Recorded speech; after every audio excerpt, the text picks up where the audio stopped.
All right, guys, draw results are out for Colorado. So with that being said, we're going to go over basically our plan for this coming season, and we're going to jump right into it.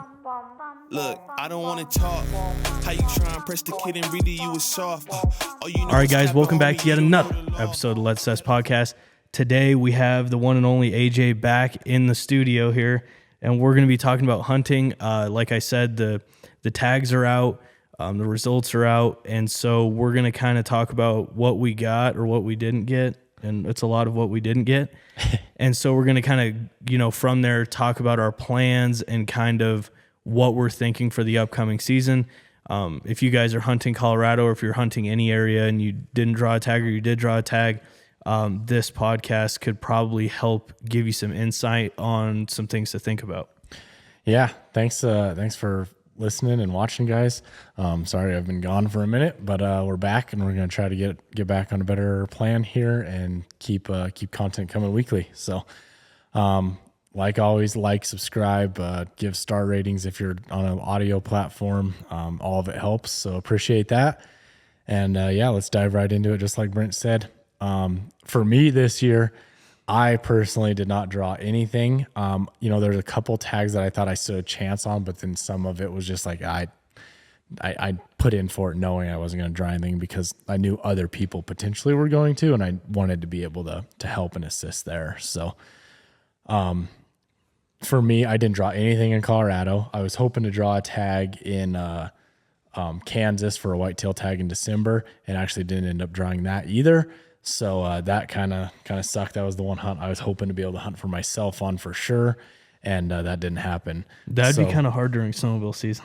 Yeah, it's not a good timing for it at all because it's like December 4th, I think it opens, and it's like it's such a hard thing, and especially with the business, it's so hard to be like that's like we need to be getting stuff ready. So that's a different one, but I always loved going out there hunting and was really hoping to be able to get another good whitetail, but. Oh well, we'll see what happens. Yeah. On my end, I put in kind of for trophy units with hardly any points, so I couldn't expect to even come close, and I didn't get anything. And this is a question for you. Everyone's saying, like a lot of people that I talk to are saying, there's no over-the-counter tags. What does that really entail? Like, what's the truth behind that?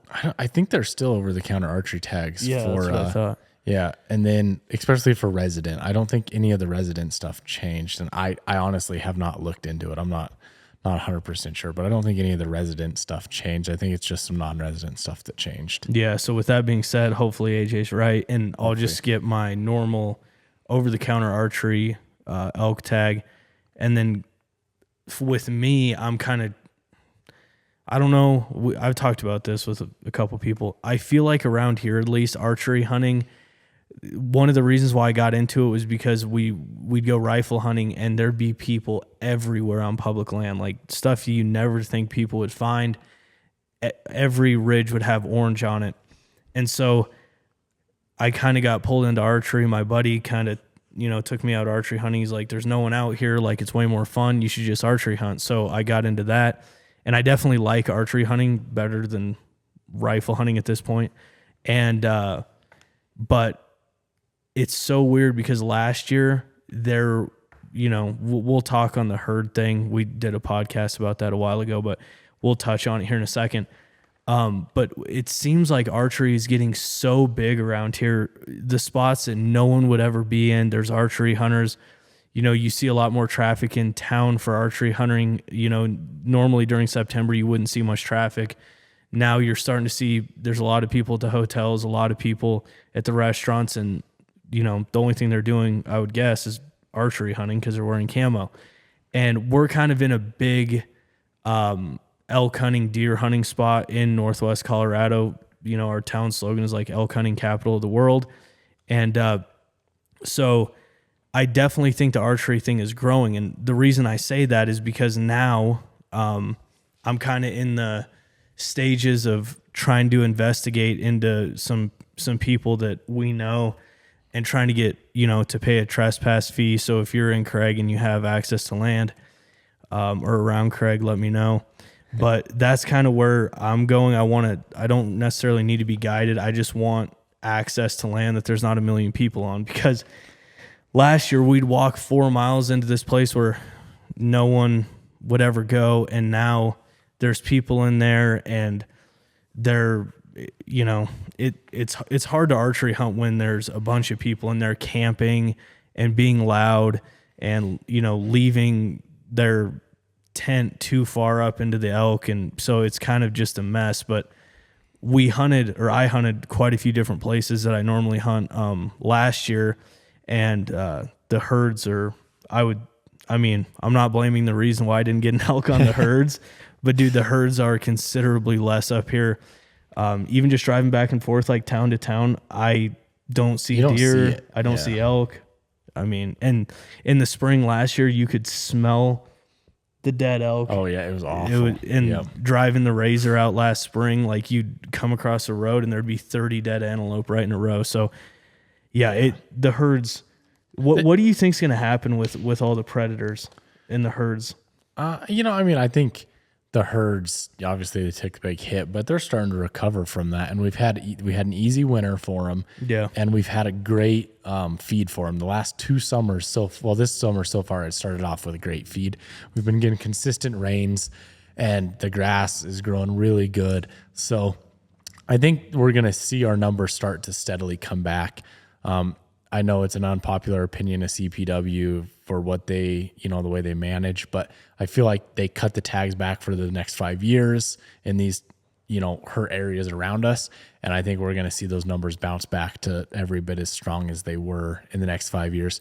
As far as the predators go, they brought the wolves into Colorado, and we're not going to see that effect immediately by any means. The amount of animals that get killed by traffic and by trains and stuff like that is going to surpass what that amount of wolves that they brought in is going to do for the first probably 10 years. So minimizing some of that other stuff is what, I think would probably help them come back faster. And since there's not as many of them, like I'm sure you've noticed, you're not seeing as many hit on the side of the road. No. There's just not as many as there is, period, right? Yeah. But you're not seeing as many hit on the road. So I think we're going to see them come back to a good population. I really do. What do you think about the legislation that's trying to outlaw mountain lion hunting, introduce wolverine? The Wolverine's more like a scavenger. I don't think that's going to affect us more as snowmobilers, I think, than anything, which I'm pretty disappointed about. In what way? Just briefly, I'm curious. So Wolverines live in the very high alpine mountain areas, which is where we snowmobile. I'm going to use our mountain here locally for that example. It's a great place for them to live, and it's one of the places that they would want to put them. And just like any animal that is an endangered animal or anything like that, they're not going to want people up there and around them. So I think they're going to start putting a hurt on us for, we don't want snowmobiling. And that's something as snowmobilers we're going to have to fight. It's fine if you bring your Wolverines in, but this is public land and for public use, and we don't want them to shut it down just because of that. Yeah. I think that's where we're going to see a problem with snowmobilers with the Wolverines. But I don't think the Wolverines going to impact. They're more like a badger, just a big badger, I think. They're not going to impact even a coyote or anything like that would, I don't think. What do you think about the lion stuff? I think the lion, bobcat, that not being able to hunt is complete bullshit. And we have to stand up. We lost the wolf thing due to the ballot, and we can't lose the mountain lion and bobcat to the ballot. If we lose that, I honestly think that the mountain lion is harder on the animals than the wolves probably are. Probably especially at this point when there's not absolutely huge herds of them or packs of them. No, for sure. And the thing about it is, anything like that, if they take away the mountain lion hunting, it's just like the spring bear. They take it away, all of a sudden, us as the people can't hunt them, but government trappers are going to have to be killing and taking care of the problem mountain lions that are coming in and killing, livestock, or, being a huge threat in certain areas, towns, stuff like that, etc. It's just going to be the feds coming and killing them instead of us being able to hunt them and manage it. So instead of us paying for a tag, the government has to pay one of their people to kill it, to go kill it. And so it kind of hurts the funding, and I don't know. I mean, Well, and when those guys kill those animals, they just have to, like, they lay Leave in them. they're a waste. It's a wasted animal. Even with the bears now, you know, they kill a bear, you let it lay. Doesn't matter. yeah. So that's unfortunate. I don't think people, you know, the general public, I'm going to say the Front Range in Denver, a majority of them don't Not to get understand political, that. but they don't understand any They don't of this understand stuff. it, what actually happens. And if they would educate on that, or if, you know, other people could educate on that, that would be fantastic. And hopefully our message will reach some people. But it's not like getting rid of the hunting mountain lions is going to change the problem of cats dying. Cats are still going to die either way because there's a huge population of them in Colorado, and they are a problem. They're an alpha predator. Like, they're just an apex predator. They do damage. That one will probably take out some deer and elk for sure. If we lose that, that's going to hurt our populations 100%. We will see a decline. Dude, you know what's crazy? Hunting out. We're not in Alaska, obviously. We're in Colorado. We're in like the high desert. We saw more bear and more mountain lion, which you never see mountain lions. No. Like, there's ranchers around here that I've talked to, they've never seen a mountain lion. We saw more bears and more mountain lion in our hunting spot last fall and the fall before than deer. Mm-hmm. Yeah, I believe it. We saw bear constantly. Yeah. Well, and I think we're overpopulated right now with bear and mountain lion in the state of Colorado, like whole statewide. Now, I do think there is going to be a huge effect if they continue overpopulating and we don't get them under control. But the other thing is like, you know, these elk and these deer, their job is to survive. You know, like we have a job, we go work 40 hours a week, whatever. Their job is to survive. I don't think that, you know, I think we kind of put our hat on saying that, you know, oh, well, we got to go do our hunting and take care of it. Like, there is a side that wildlife, that is how they survive. That is how they work, just like in Alaska, so on and so forth. Like, there are predators out there. They are aware there are predators out there, and they will find a way to survive and find a way to live, you know? One of the things that I personally think, like with the wolves, is we're going to start seeing like elk not bugling as much because they're going to, like, that's a, hey, I'm right here, come find me, you know? Like, Dude, it is weird that like over time elk haven't quit bugling. yeah. Like, that's so weird because I mean, literally they're giving for a human, it's like, oh, they're over there. Yeah. But for an animal, it's like they're right there. Yeah, they can locate you to the pinpoint, right? Yeah, Just it's like crazy. they can. Yeah, that's crazy thinking about So, that. and I've actually talked to some biologists about that, about, you know, I thinking if the wolves were going to do that, if elk hunting would change that way. And they didn't think so, actually. But I feel like that's something, if your job was to survive, that'd be something you'd be, you know, at least conscious of. Yeah. So maybe I'm wrong there. I don't know. But Dude, the problem is though, is like you have, you know, calf elk in 4 foot of snow versus 4 wolves. oh, I mean, done. it doesn't matter if Yeah. they're born to survive or not. They're not Yep. going to make it, which Exactly. sucks. And it's the same. We don't need to get into this. We ought to do a podcast on this. So, and I have someone in mind for this. But the livestock thing, dude, is a freaking mess. Oh yeah. Like, we're talking more about like, you know, game like elk and everything, but like the cows and stuff like that side of things, it is a mess. It's a whole nother thing. Yeah. No, and we need to do something on that. But yeah, I mean, livestock aside, wild animals, obviously the more predators you bring in, the less animals you're going to see. But I don't think the effects are going to be it's not like, oh, don't come to Colorado. You're not going to be able to hunt in Colorado anymore because we have all these predators. Like, we're still going to be able to hunt here. It's still going to be a great state to hunt in. And I think we're still going to be able to enjoy the great outdoors the way we want to hunting. Yeah. I really do. But if you guys are worried about that, don't come here. Yeah. If you're worried about it, it's I'd be worried too. Then. Wolves might kill you when you're out here. Yeah. So anyway, back to I think that was a good, you know, thing to add to the conversation. Back to the kind of the plans. I'll let you go first, and I'll kind of talk about my plans a little bit more in depth. What are you going to hunt at all? Are you going to get an over the counter? What's kind of your plan on this coming season? So since I don't have a tag, I will definitely 100% be playing the Colorado leftover license game and trying to get a good deer tag or an elk tag or something like that on that leftover list. You know, kind of last couple of years, that's been the game I've been playing. Been really You think close. there's going to be many though? Oh yeah, think? Well, it's these guys. You know, the ones that pop up on that I'm after, honestly, are like the really good tags, and there's probably 40,000 people trying to get that one tag or two tags out there. So the chances of me getting it are not great, but like I've had them into the cart and stuff before and just barely missed out. But that's kind of the game you got to play for some of those tags instead of the years waiting. So I'll definitely be playing that game. There's going to be a lot of licenses on there. There's still a lot of licenses out there. You know, I mean, we got the secondary draw coming up, and then we'll have the regular over-the-counter and leftover licenses.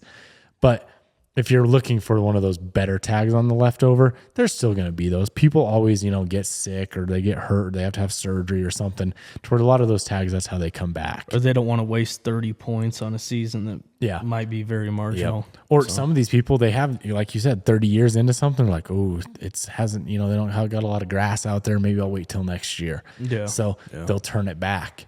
And, we saw a lot of tags turn back last year. It was incredible. I mean, every Wednesday I was on it. You were texting me, and I'd go after them, but I'd never get them. Yeah, I need to set up like a bot.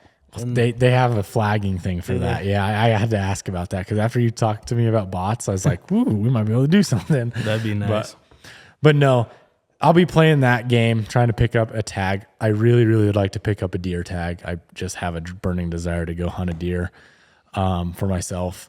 But first season, I won't have any, I'm not doing any archery stuff. I might get out a couple times with you, hunt with you, archery.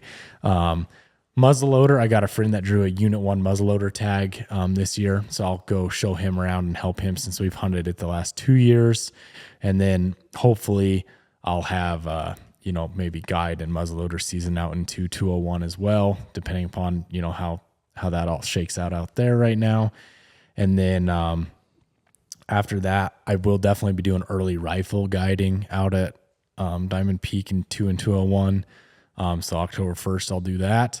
And then my father-in-law drew a Unit 10 second season buck tag. So I'll be guiding him and helping him with that one. That'll be interesting to see what happens there. Yeah, we had that buddy that hunted Unit 10 last year, second season. We had a freaking awesome time. We're going to do a podcast on that. It was an awesome hunt. So many great deer out there. It's one of my favorite hunts and best places to hunt in the state, in my opinion.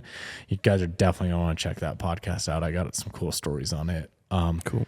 But yeah, that's going to be kind of all I have planned for right now. I'd like to get my sister a tag of some sort to get her out hunting this year. And then if I can pick up deer tag, I'll try to for sure. Yeah, you're busy. So my plan is, like I said earlier, I'm going to do over-the-counter archery at this point unless something else pops up. And I'm working on trying to get a trespass fee type deal, which, like I said. The other thing is if none of that pans out. He's wanting that just to increase his odds because he works 6 days a week.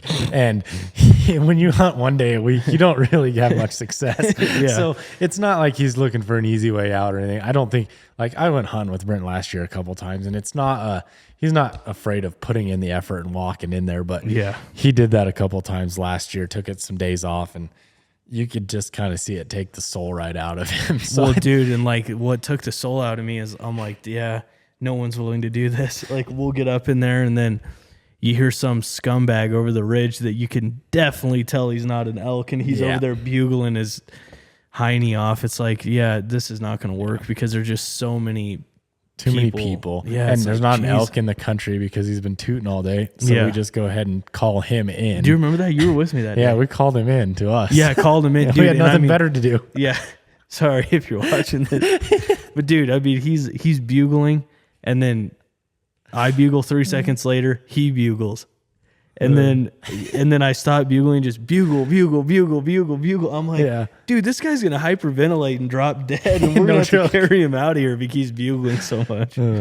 Yeah. So I would just like some place that, even if it was public land and everyone agreed that they would not. This is my day. Yeah, Yeah, this is my my day to day. be here. Yeah. But yeah, We need like a sign in, sign out area or Yeah. something like waterfowl hunting. dude. Last year we put in the work. You Like walked that some- place you told us about. Oh yeah. 7 miles in. Yeah. Oh my gosh. That was No, and chased there's- a bear off of a pond. with There the are mules. some places that you can still get into that way. Yeah. But like with your circumstance, not having the time or I mean, you need some horses for some of those hunts because it's so hot that time of the year. If you kill one, you can't get it out in time. You know, it's Yeah, just too that's far true. back in there. So it is doable, but I mean, under your circumstances, you just need something a little closer and I'm not going to say easier, but to increase your chances and your odds at being successful. I think is what you're looking for. Yeah, so that, I mean, if that doesn't work, I'm still, kind of relying on that not working.